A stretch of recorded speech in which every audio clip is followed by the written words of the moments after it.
kasih sebelumnya kepada Bapak Ibu yang hari ini sudah hadir di sini bersama-sama di kantor SD Negeri 11 5467 Parapanulu.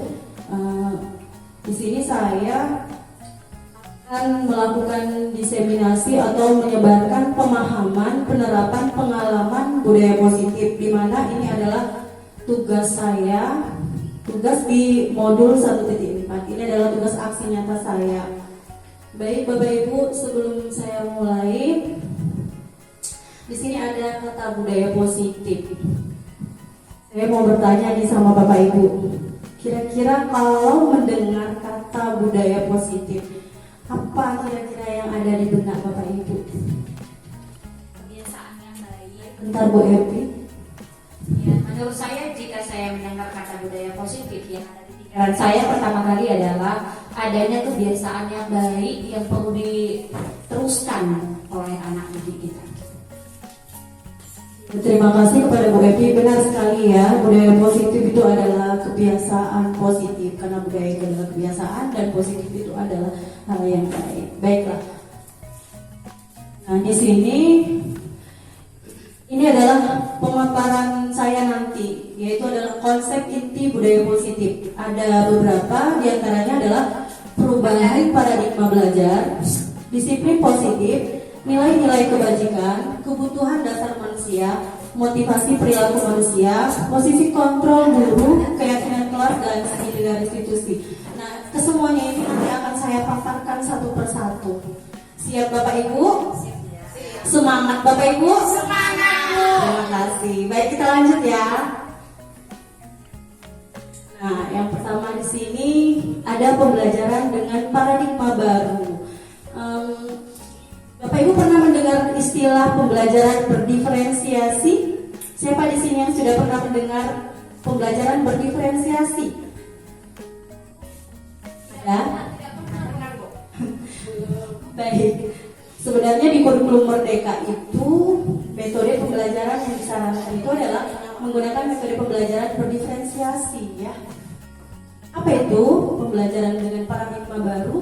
Merupakan pembelajaran yang dirancang berdasarkan prinsip pembelajaran berdiferensiasi sehingga para peserta didik belajar sesuai kebutuhannya berdasarkan tahap perkembangan sesuai teori psikologi modern untuk mewujudkan profil pelajar Pancasila. Jadi pembelajaran berdiferensiasi itu kita seorang guru itu berusaha untuk menerapkan metode pembelajaran yang memahami apa kebutuhan murid, karena Bapak Ibu ya, anak-anak itu, murid itu memiliki kebutuhan belajar yang berbeda-beda. Mereka juga masing-masing punya tipe belajar yang berbeda-beda. Ada yang tahu di sini tipe belajar anak? Ada 3 itu. Kita ada yang tahu juga. Baik, jadi ada tipe belajar anak-anak. Yang pertama tipe belajar auditori, lalu kinestetik, dan satu lagi visual. Betul kita. Jadi itu masing-masing anak beda-beda. Nah, kita sebagai seorang guru harus bisa memfasilitasi, mengakomodir pembelajaran itu. Itulah yang dikatakan dengan pembelajaran berdiferensiasi. Baik, katanya di sini sesuai teori psikologi modern untuk mewujudkan profil pelajar Pancasila. Nah, kalau profil pelajar Pancasila ini sudah tidak asing ya Bapak Ibu. Nah, ada 6 dimensi dari profil pelajar Pancasila. Yang pertama adalah, nampak jelas ya Bapak Ibu? Nah, yang pertama adalah beriman, bertakwa kepada Tuhan Yang Maha Esa dan berakhlak mulia. Kemudian yang kedua, berkebinekaan global. Selanjutnya bergotong royong, kreatif, penalar, kritis, dan mandiri. Jadi ke-6 dimensi ini nantinya harus dimiliki oleh peserta didik gitu ya. Misalkan dimensi yang pertama, beriman, bertakwa kepada Tuhan Yang Maha Esa dan berakhlak mulia. Jadi peserta didik itu harus memiliki keimanan, kan? Harus memiliki akhlak yang mulia seperti itu. Lalu berkebinekaan global, mereka memiliki wawasan global. Kemudian bergotong royong ini bukan berarti bekerja sama membersihkan lingkungan sekolah saja, tidak. Tapi pada saat belajar mereka bisa berkelompok dan berkolaborasi seperti itu. Kreatif, mereka bisa berkreatif dalam belajar. bernalar kritis, mereka bisa berpikir kritis, selanjutnya mandiri. Seperti itu. Baik, kita next ya Bapak Ibu. Nah, di sini ada miskonsepsi berkaitan dengan tadi, miskonsepsi tentang teori kontrol. Nah, bahwa sebenarnya kita, Bapak Ibu itu sebenarnya kita ini tidak bisa mengontrol seseorang. Juga saya baru ketahui saat saya belajar di sini di guru penggerak bahwa selama ini tuh kita merasa bahwa kita mampu mengontrol murid, gitu kan? Kita menganggap bahwa apa-apa yang kita perintahkan ke murid mereka kerjakan, itu berarti kita berhasil mengontrol dia. Padahal sebenarnya itu ilusi ya Bapak Ibu. Jadi seperti yang pertama itu, ilusi guru mengontrol murid. Padahal kita itu selama ini kan meminta kepada murid untuk kerjakan PR saja, bisa saja mereka bukan berasal dari dalam dirinya, tapi karena takut dihukum, karena takut dimarah, seperti itu. Jadi motivasinya itu tidak muncul dari dalam diri. Jadi sebenarnya kita itu tidak bisa mengontrol orang lain. Kemudian yang kedua, ilusi bahwa semua penguatan positif efektif dan bermanfaat. Ternyata itu hanya ilusi juga Bapak Ibu, bahwa penguatan selama ini yang kita memberikan ujangan positif, kalau dalam diri murid itu tidak ada rasa ingin memperbaiki diri, tidak ada motivasi diri dalam dirinya, itu tidak akan belum tentu dilakukan juga gitu. Jadi memang semuanya berasal dari motivasi diri, motivasi intrinsik. Kemudian ilusi bahwa orang dewasa berhak memaksa. Dalam hal ini kita di sekolah ini adalah orang-orang dewasa ya Bapak Ibu dibanding anak-anak. Nah, kita menganggap bahwa kita berhak memaksa anak-anak, padahal belum tentu juga gitu. Ya, selanjutnya ilusi bahwa kritik dan membuat rasa bersalah mampu menguatkan karakter, padahal belum tentu juga gitu. Saat kita mengkritik, membuat rasa bersalah anak murid, kita bisa menguatkan karakter mereka, padahal belum tentu gitu. Kita next ya Bapak Ibu lagi. Selanjutnya, nah ini dia. Kita harus mengubah paradigma dari stimulus respon ke pendekatan teori kontrol. Selama ini itu kita harus mengubah mindset kita gitu, bahwa realitas atau kebutuhan kita itu sama. Di teori kontrol, realitas kebutuhan kita itu berbeda. Jadi masing-masing kita itu punya kebutuhan yang beda. Begitu juga dengan murid-murid kita yang ada di kelas, itu juga memiliki kebutuhan yang berbeda-beda, begitu ya Bapak Ibu. Nah, kemudian yang kedua, semua orang melihat hal yang sama itu di stimulus respon di teori stimulus respon. Di teori kontrol, setiap orang memiliki gambaran yang berbeda. Nah, jadi kita harus mengubah mindset kita bahwa setiap orang juga nggak sama hal yang sama yang kita lihat, bahwa orang-orang juga memiliki gambaran yang berbeda, pemikiran yang berbeda. Kemudian yang ketiga, kita mencoba mengubah orang agar berpandangan sama dengan kita. Itu juga harus diubah pandangan seperti itu, bahwa di teori kontrol kita berusaha memahami pandangan orang lain tentang dunia, bahwa orang lain juga punya pandangan yang lain, seperti itu. Kemudian perilaku buruk dilihat sebagai suatu kesalahan, itu di stimulus respon. Di teori kontrol, semua perilaku memiliki tujuan. Jadi Bapak Ibu, anak-anak melakukan kesalahan itu sebenarnya mereka ada tujuannya. Jadi nggak serta-merta mereka itu kesalahan dibuat terus kita salahkan juga. Mereka ternyata ada alasan di balik itu, seperti itu. Orang lain bisa mengontrol saya. Di teori kontrol, hanya Anda yang bisa mengontrol diri Anda sendiri. Benar, ya kan? Karena mau kayak manapun awak dipaksa orang, kalau awak nggak mau, ya nggak akan terjadi begitu. Saya bisa mengontrol orang lain, Anda tidak bisa mengontrol orang lain. Karena orang lain itu yang akan mengubah dirinya sendiri.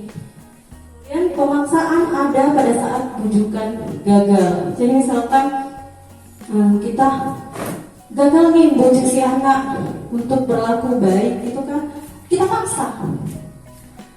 Seperti itu di stimulus respon. Kalau di teori kontrol, kolaborasi dan konsensus menciptakan pilihan-pilihan baru. Artinya bagaimana? kita bekerja sama dengan si anak yang misalkan melakukan pelanggaran atau kesalahan untuk berbicara dengan baik, face to face, untuk melakukan konsensus.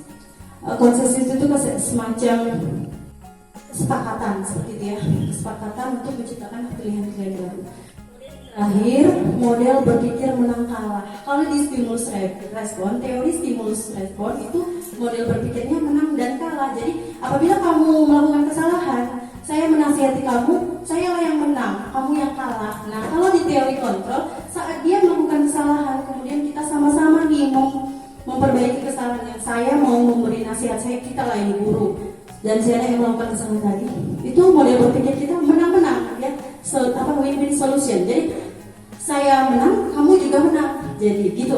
Jadi anak-anak yang melakukan kesalahan ini dia tidak terbebani dengan mereka gagal gitu, menjadi seorang yang gagal. Mereka berusaha untuk menjadi orang yang bertanggung jawab seperti itu. Kalau kita menggunakan teori kontrol ini.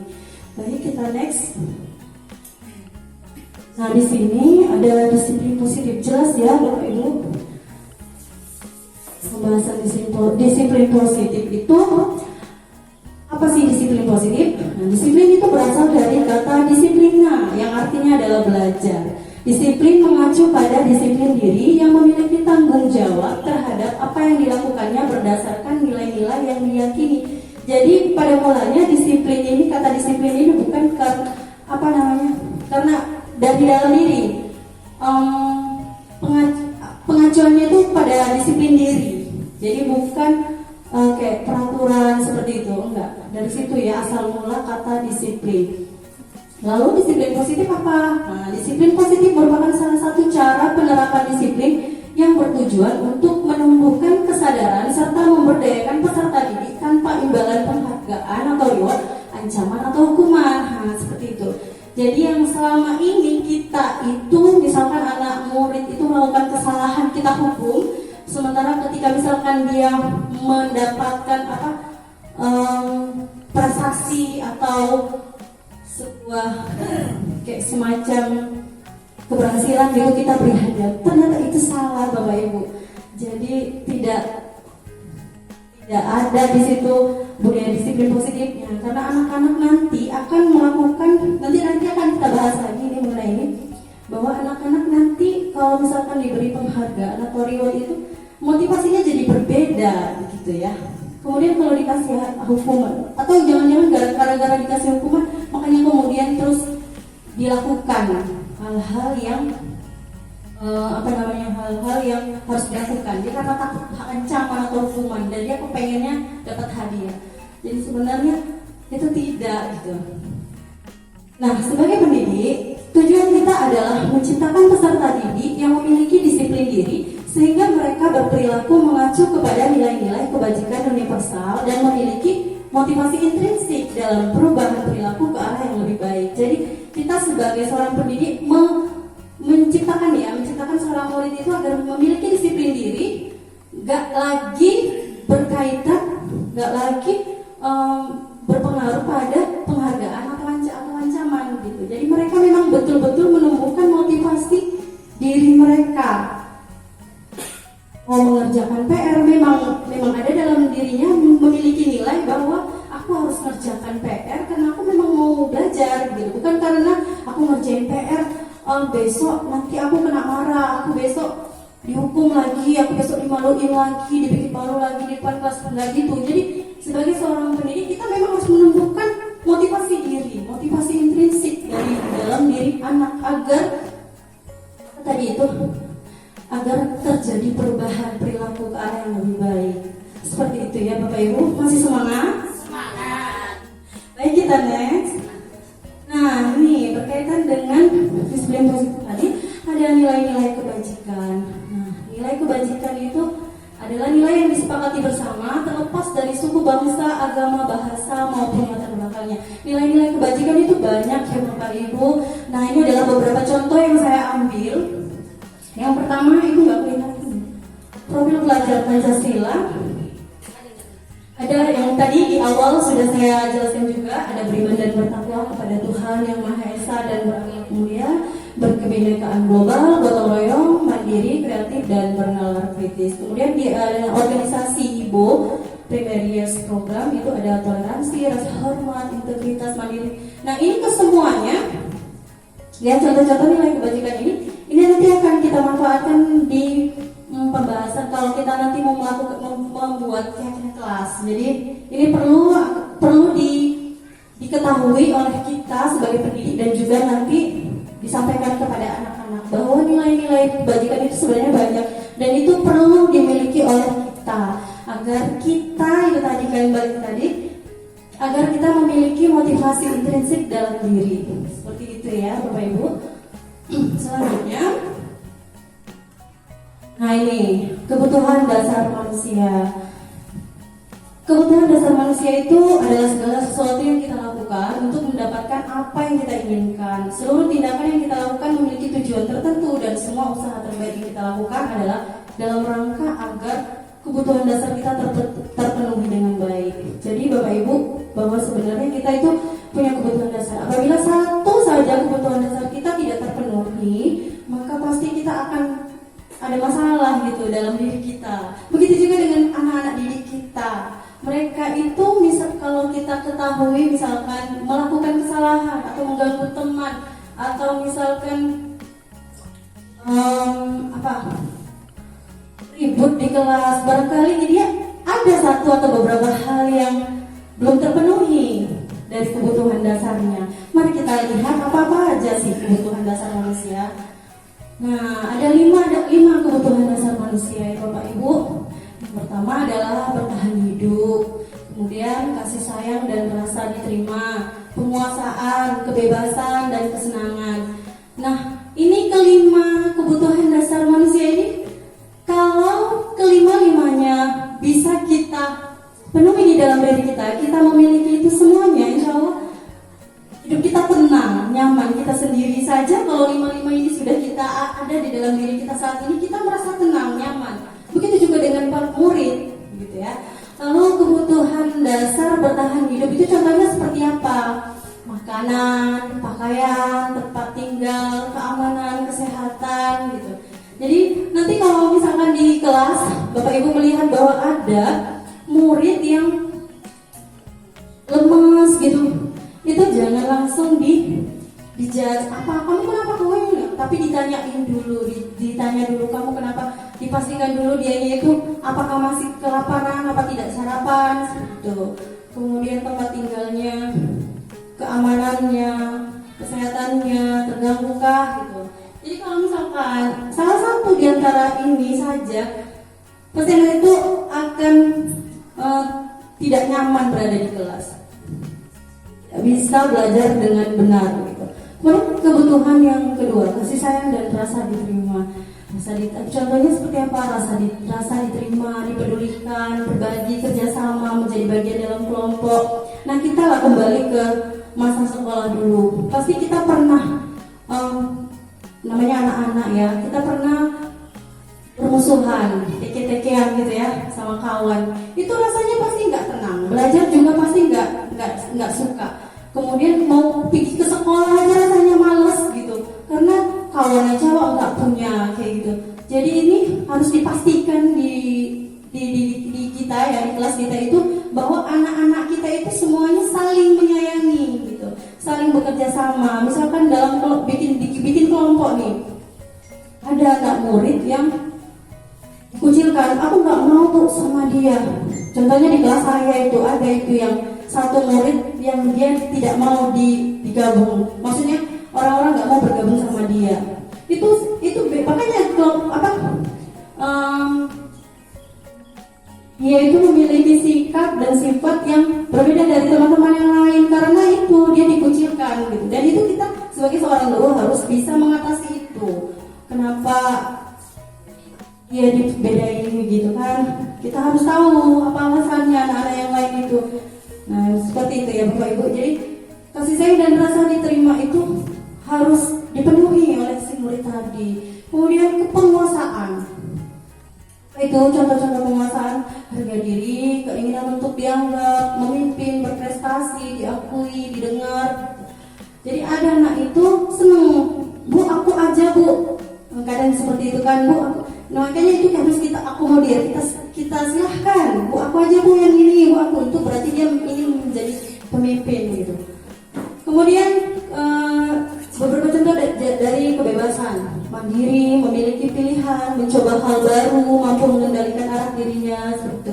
Jadi anak-anak ini saat belajar memang maunya bebas ya Bapak Ibu, tidak ada tekanan. Jadi kalau misalkan ada belajar tapi ditekan, itu nantinya apa? Jadi anak-anak tidak bebas. Nah itu jadi mengganggu proses pembelajaran. Jadi sebaiknya kita sebagai seorang guru juga harus kreatif menentukan bagaimana pembelajaran agar anak-anak tadi ini bisa lebih leluasa, dia bebas, nggak terlalu tegang kali gitu. Jadi belajar itu ya udah, anak itu mau kesana sini, yang penting dia berkolaborasi gitu. Yang penting tetap ada output, yaitu hasil dari pembelajarannya seperti itu. Kemudian yang terakhir, kesenangan. Nah, anak-anak itu kan biasanya memang, apalagi anak SD ya, itu biasanya senang bermain, senang tertawa. Makanya sebaiknya kita memang sering-sering melakukan ice breaking supaya anak-anak itu tidak bosan dalam belajar. Karena ini, kalau kelima kebutuhan dasar manusia ini terpenuhi, nantinya insya Allah ya, termasuk kita juga, kita bisa belajar dengan sebaik-baiknya, kita juga bisa mengajar dengan sebaik-baiknya. Kita lanjut, Bapak Ibu. Lanjut, oke. Nah, ini ada motivasi perilaku manusia. Yang saya bilang bahwa ada motivasi dalam diri, ada motivasi dari luar seperti itu. Nah ini motivasi perilaku manusia itu dibagi dua ya Bapak Ibu. Ada motivasi ekstrinsik dan motivasi intrinsik. Motivasi ekstrinsik itu biasanya berasal dari luar, contohnya karena untuk menghindari ketidaknyamanan atau hukuman, dan yang kedua adalah untuk mendapatkan imbalan atau penghargaan dari orang lain. Seperti misalkan kita hadir ke sekolah karena takut di absen, takut misalkan nanti saya marah seperti itu. Terus kemudian saya hadir ke sekolah supaya misalkan karena biar gaya orang lain gitu. Itu sebenarnya motivasi dari luar ya, dan itu tidak berefek. Karena bisa saja nanti kalau misalkan kepala sekolah atau nggak datang, bisa aja kita jadi nggak bisa santai gitu, nggak jadi datang ke sekolah gitu, nggak hadir gitu. Tapi kalau misalkan kita memiliki motivasi intrinsik, nah ini apa itu? Untuk menjadi orang yang mereka inginkan dan menghargai diri sendiri dengan nilai-nilai yang mereka percaya, seperti itu. Jadi ketika kita memiliki motivasi dari dalam diri bahwa saya bertanggung jawab, saya punya tanggung jawab penuh, saya bukan berpengaruh oleh siapa-siapa hadir ke sekolah, saya bukan berpengaruh oleh siapa-siapa saat saya datang lebih cepat. Saya tidak peduli orang lain, saya tidak peduli dengan orang lain. Yang saya tahu bahwa saya percaya bahwa saya harus datang cepat, saya juga harus hadir ke sekolah tepat waktu seperti itu. Jadi motivasi intrinsik ini lebih diutamakan ya Bapak Ibu daripada motivasi ekstrinsik. Berkaitan dengan anak murid, nah seperti itu juga. Saya selama ini ternyata salah. Di kelas saya itu setiap bulan anak-anak yang tidak pernah absen saya beri itu ada hadiah sebagai bentuk apresiasi saya, gitu, penghargaan saya kepada anak-anak karena hadir setiap bulan penuh. Itu sebenarnya ternyata salah gitu. Coba nanti kalau misalkan nggak saya buat lagi seperti itu, apakah mereka mau gitu? Apa mereka masih mau tetap hadir? Atau jangan-jangan selama ini mereka tetap terus hadir walaupun sakit hanya karena ingin mendapatkan hadiah gitu kan? Ternyata saya itu salah. Kita nggak bisa seperti itu. Kita harus bisa menemukan motivasi intrinsik mereka bahwa hadir ke sekolah memang kebutuhan saya sendiri gitu. Saya memiliki nilai-nilai yang saya percaya bahwa saya hadir ke sekolah memang ini kebutuhan saya gitu, bukan karena motivasi apapun dari orang lain seperti itu ya Bapak Ibu. Baik, kita next. Ya, ada yang mau berpendapat, boleh dipersilakan. Ini contohnya anak Ganti. saya. Oke. Ini contohnya anak saya ya. Jadi kalau dia itu sekarang kan dia pengen semalam sepatunya itu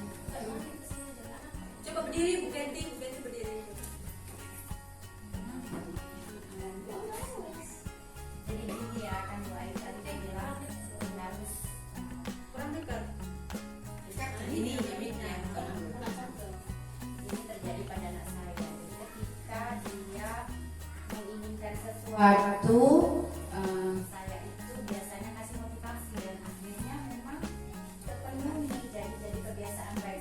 Contoh gini, yang lalu dia baru saja diberikan sepatu bola tiba-tiba sepatu itu dia membutuhkan sepatu yang untuk dia kan di tanah lapang itu apa beda supaya nah itu karena saya merasa loh baru 2 minggu dibeli masa ini minta lagi ya nggak bisa lah nak udah gitu. Dia bilang gini, jadi apa kira-kira yang bisa Eci lakukan supaya bisa memberikan? Saya bilang, gini ya nak, mulai besok Eci sholat fajar. Dengan dikasih motivasi kayak gitu, alhamdulillah udah jalan sekarang ini seminggu udah saya berpikir sih, banyak anak ini mesti harus dikasih motivasi atau dikasih paksaan gitu. Jadi dia nanti alhamdulillah saya merasa akan jadi kebutuhannya lama kelamaan. Jadi kayak kebiasaan gitu. Baik, terima kasih atas pengalamannya Bu Genti tadi bahwa ternyata anaknya yang awal mulanya diberi motivasi ekstrinsik gitu ya. Awal mulanya diberi motivasi ekstrinsik, ternyata lama kelamaan di dalam dirinya itu jadi kebiasaan baik gitu kan. Berarti selama ini Bu Genti sudah bisa menanamkan nilai-nilai kebajikan itu kepada si anak begitu.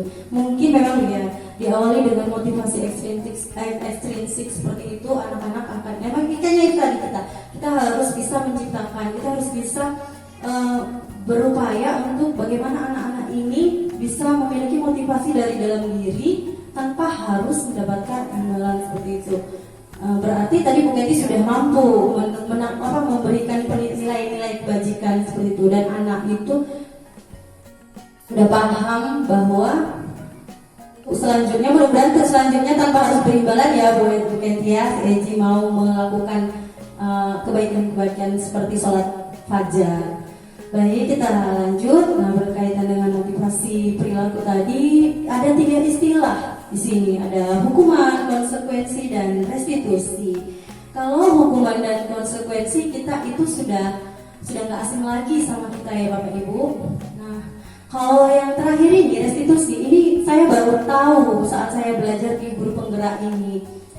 Ternyata saat mengatasi anak yang bermasalah itu tidak harus dengan menggunakan hukuman dan tidak harus memberi konsekuensi. Ternyata harus melaksanakannya dengan menggunakan metode restitusi seperti itu. Baik, kita lihat dulu hukuman. Apa itu cirinya? Hukuman itu tidak terencana, dia tiba-tiba. Jadi misalkan ini ada anak yang tidak membawa atribut, tidak memakai atribut lengkap saat upacara gitu kan. Tiba-tiba aja dia, oke, kau nanti habis dari upacara ini berdiri sepanjang sampai 1 jam pelajaran menghormat bendera. Nah, itu kan dia bentuknya tiba-tiba gitu ya Bapak Ibu ya. Dia tidak terencana dan anak ini kaget gitu mendapatkan hukuman seperti itu. Kemudian murid tidak tahu apa yang akan terjadi dan tidak dilibatkan saat memberi hukuman itu. Tahu-tahu udah dikasih hukuman aja. Kemudian bersifat satu arah, yaitu kepada si anak gitu arahnya. Kemudian berupa hukuman fisik dan psikis. Jadi hukuman ini tidak harus misalkan saat kita pukul, kita gebuk badannya gitu, nggak harus itu. Jadi secara psikis ya, secara verbal, secara ucapan itu juga salah satu dari hukuman. Kita misalkan memaki dia, ngejudge atau pokoknya membuat ungkapan-ungkapan yang menyakiti hati si anak gitu ya, itu tidak dibenarkan ya Bapak Ibu. Apakah saya di sini tidak pernah begitu? Enggak, saya pernah melakukan ini. Saya pernah punya pengalaman juga, anak-anak saya pernah nggak ngerjain PR waktu itu. Saya suruh hormat bendera itu. Saya karena kesel bolak-balik disuruh ngerjain PR itu saja orangnya. Akhirnya saya kesel, saya berdirikan itu begitu. Jadi kita di sini semuanya pernah melakukan ini ya Bapak Ibu ya. Semuanya pernah, dan kita di sini sama-sama belajar ya Bapak Ibu untuk menjadi guru yang lebih baik begitu. Jadi tidak lagi menggunakan hukuman ini karena sifatnya memang satu arah kepada si anak, dan itu akan terekam di hati dan di otaknya sampai dia dewasa. Ketika dia mendapatkan hukuman itu pasti sangat diingat. Nah, Bapak Ibu sendiri dulu pernah sekolah dan pernah dihukum, sakitnya sampai sekarang ya kan masih diingat. Saya juga pernah dapat hukuman seperti ini. Kalau dulu di SMA negeri itu ya kan Bu Epi tahu sendirilah macam mana pakaianku dulu ya kan. Itu tiba-tiba saya berjalan di depan kantor guru berdua sama teman, baju saya ini agak keluar dikit. Tiba-tiba dari arah belakang, tahulah ya gurunya siapa, guru BP itu kan. Nggak perlu diperlu. Itu dia, saya dipukul. Pantat saya tiba-tiba pinggang saya dipukul. Dan waktu itu rame murid Bu, rame, ada guru, ada murid. Di situ ponakan saya si Epi, itu nengok saya dipukul. Saya langsung pengen nangis Bu, kalau ingat itu serius.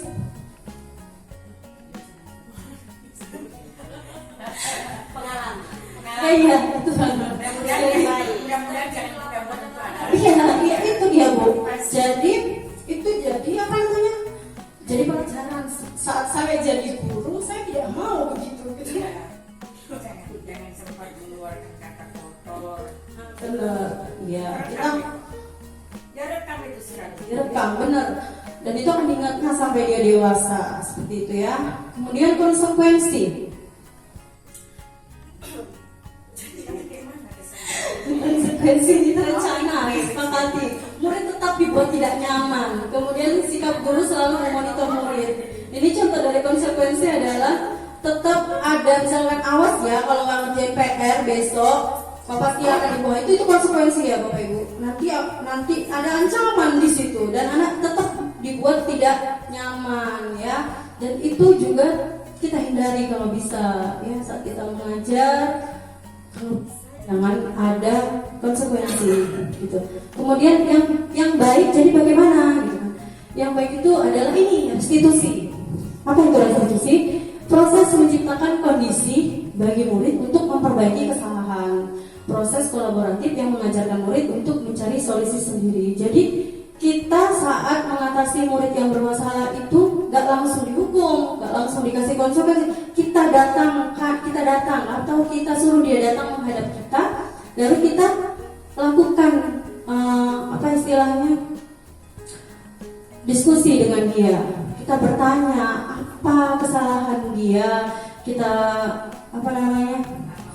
apa masalahnya, kita telusuri dulu kenapa dia melakukan seperti itu ya. Jadi ada proses kolaboratif di situ, ada proses yang saling bekerja sama untuk mengajarkan murid dan dia mencari solusi sendiri seperti itu ya.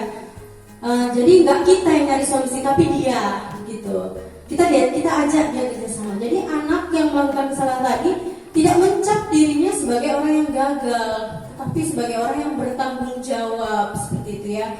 Dan dia akan mencoba menjadi pribadi yang lebih baik lagi, berusaha untuk jadi lebih baik gitu. Jadi ada yang namanya proses restitusi, nanti akan kita bahas. Oke, selanjutnya, nah berkaitan dengan tadi ada 5 posisi kontrol guru. Nah ini ada 5. Yang pertama penghukum, kemudian yang kedua pembuat rasa bersalah, teman, pemantau, dan manajer. Bapak Ibu, kita semua di sini pasti pernah ya sebagai penghukum ya.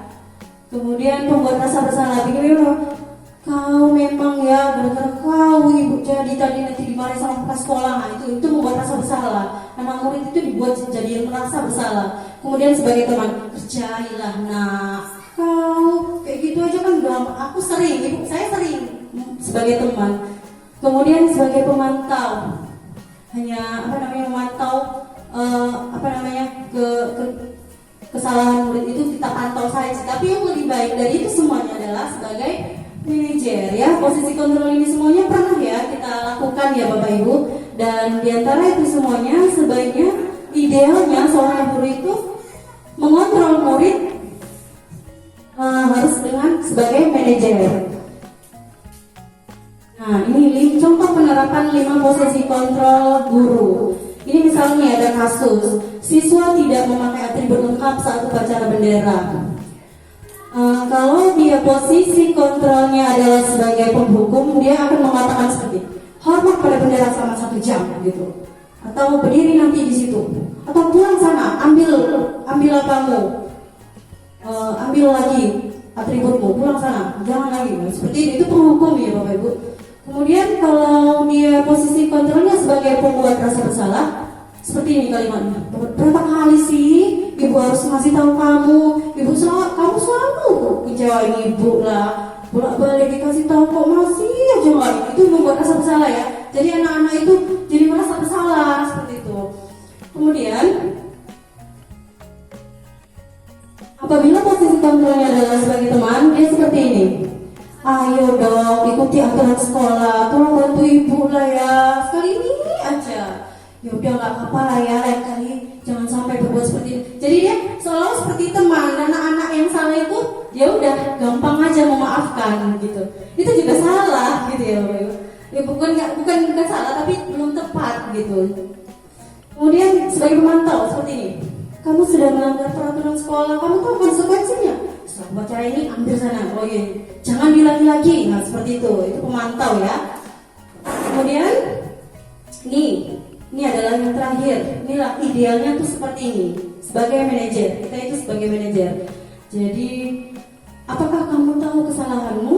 Kira-kira bagaimana kamu memperbaiki kesalahanmu? Nah, kita ajak dia untuk menyelami dirinya. Kesalahannya apa?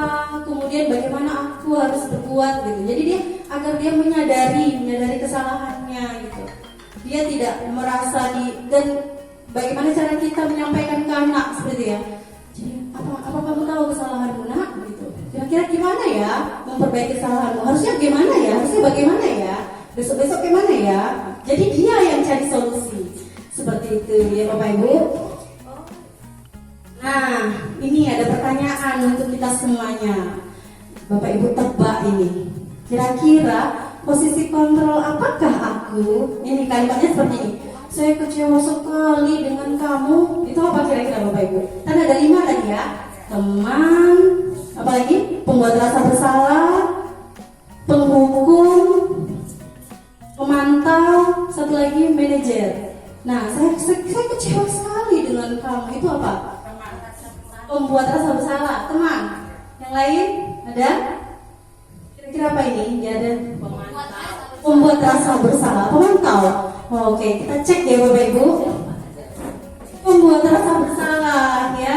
Ya, saya kecewa sekali sama kamu. Itu pembuat rasa bersalah. Jadi anak itu dibuat merasa bersalah. Selanjutnya coba tebak. Ini kira-kira posisi kontrol apa? Kamu tidak pernah benar melakukannya. Kira-kira lupa ya. Teman, pembuat rasa bersalah, penghukum, pemantau, dan manajer. Kamu tidak pernah benar melakukannya.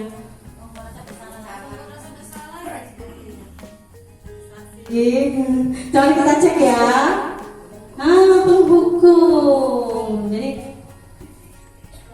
dia menghukum tidak pernah, langsung ngejak sih ya Bapak Ibu.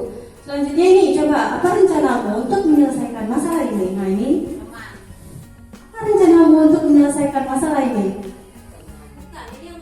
Apa? Manajer. Betul, coba kita cek ya. Iya benar ini manajer. Selanjutnya ayolah lakukan ini demi ibu ya. Apa ini kira-kira? Teman. Kita cek ya.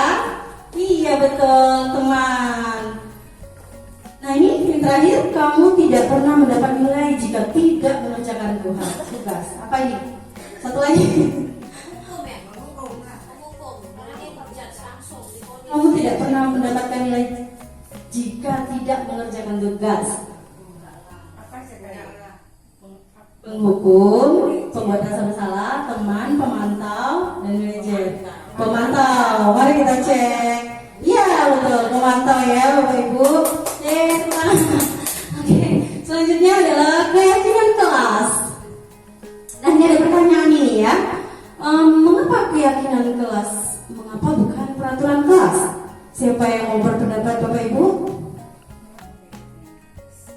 selama ini kita tahunya itu kan peraturan kelas ya Bapak Ibu ya. Keyakinan kelas, kenapa keyakinan kelas? Ya, seharusnya memang keyakinan kelas, bukan peraturan kelas ya. Selama ini pengatur peraturan Ya, selama ini ya dari dulu, dari SD saya sampai sekarang ini saya kenalnya peraturan kelas. kan ditulis di besar Peraturan kelas ya, ternyata itu kurang tepat. Seharusnya adalah keyakinan kelas.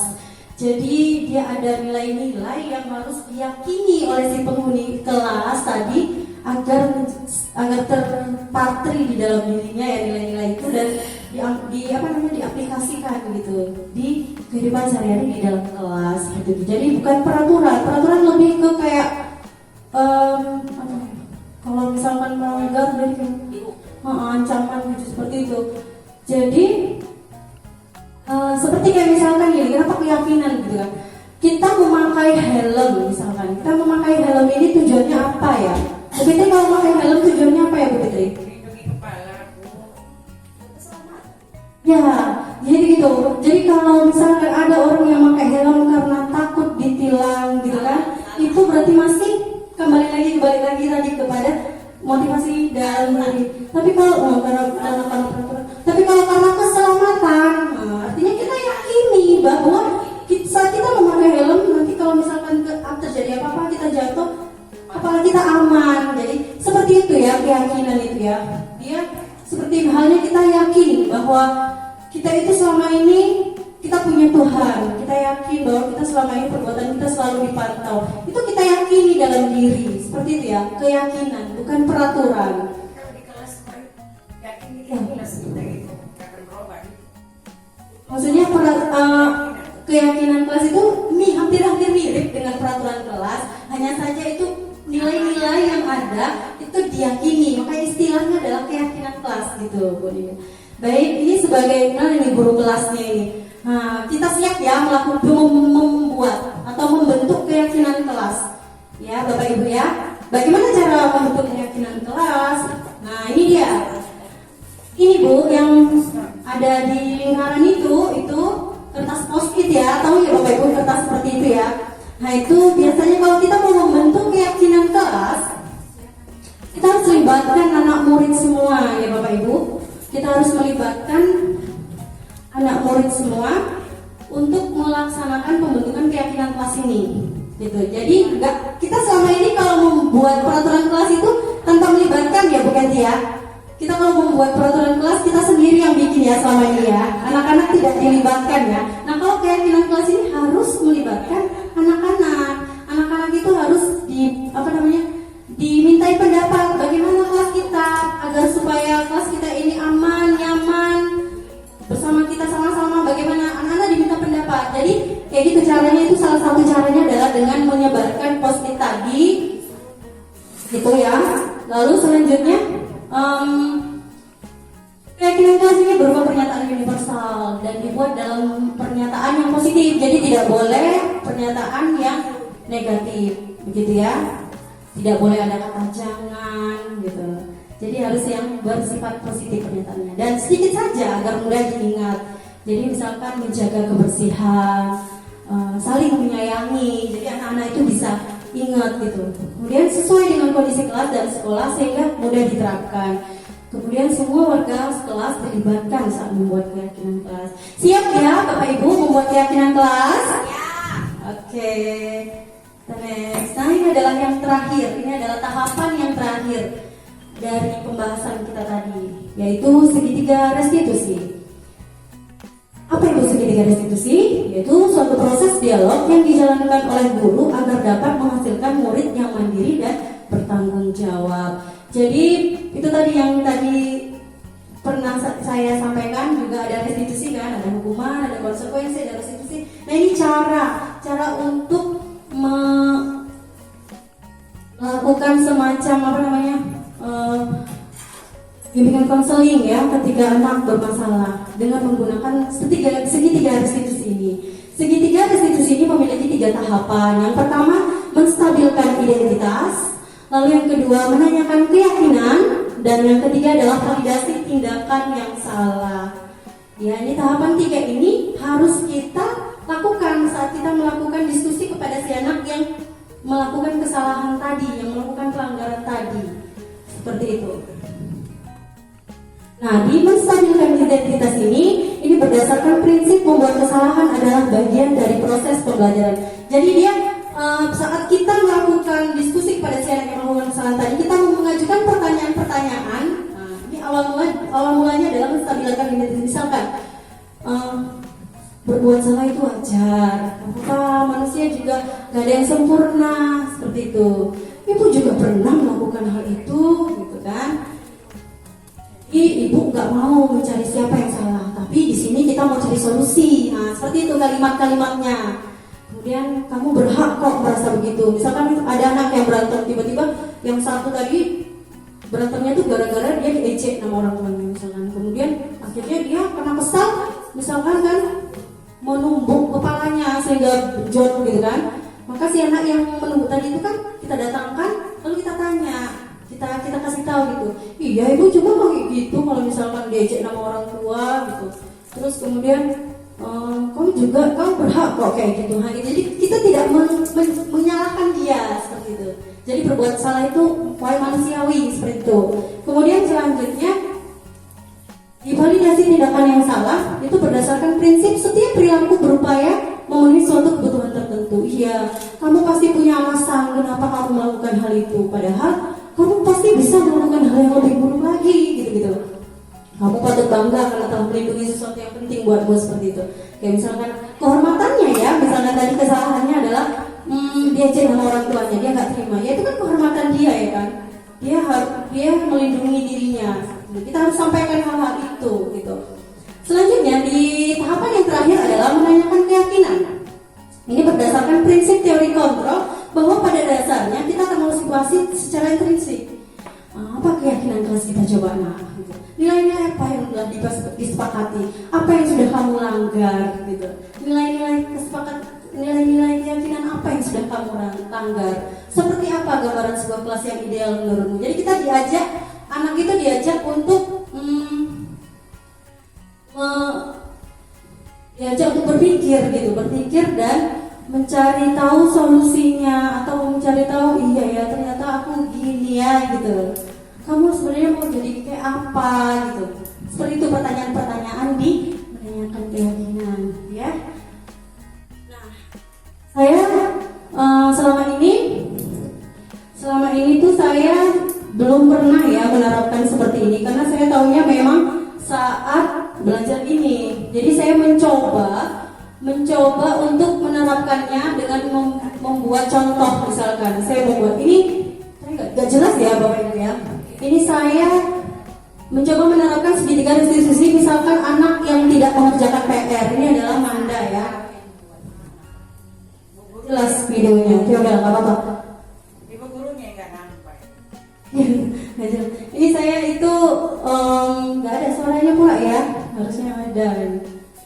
Pokoknya seperti itu. Jadi penerapan segitiga restitusi itu diawali dengan menstabilkan identitas. Saya bertanya dulu, kenapa?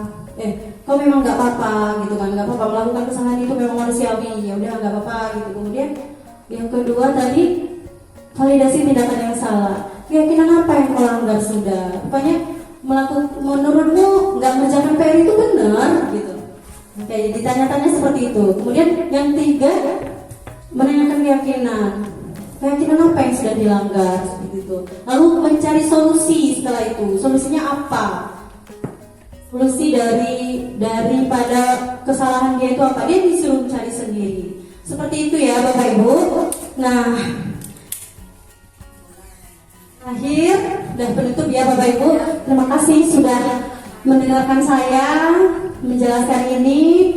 Dan sebagai penutup, dalam penerapan program disiplin positif, hendaknya guru memiliki standar kepribadian profesional dan sosial yang baik, di mana guru mampu merefleksi dirinya dalam posisi kontrol saat ini, bagaimana perjalanan dirinya sebagai among atau manajer yang menuntun murid-muridnya menjadi insan yang mandiri, merdeka, dan bertanggung jawab. Itu sesuai dengan standar nasional pendidikan. Terima kasih ya Bapak Ibu sudah mendengarkan saya. Mudah-mudahan apa yang saya sampaikan ini bisa bermanfaat Dan terima kasih, sebelumnya mohon maaf apabila misalkan ada yang salah tadi dari pemaparan saya. Saya akhiri, wassalamualaikum warahmatullahi wabarakatuh.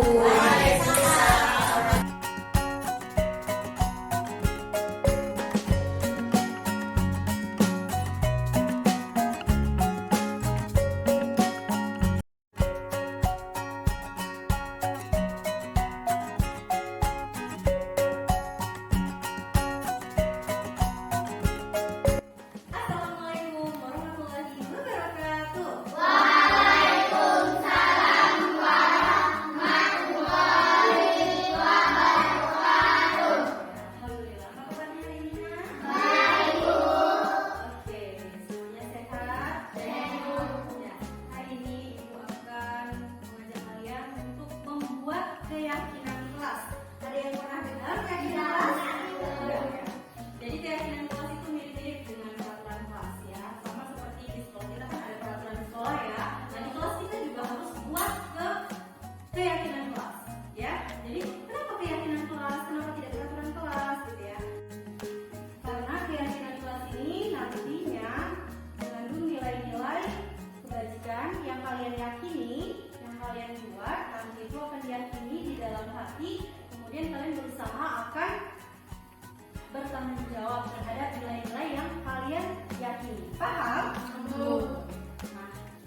sangat penting.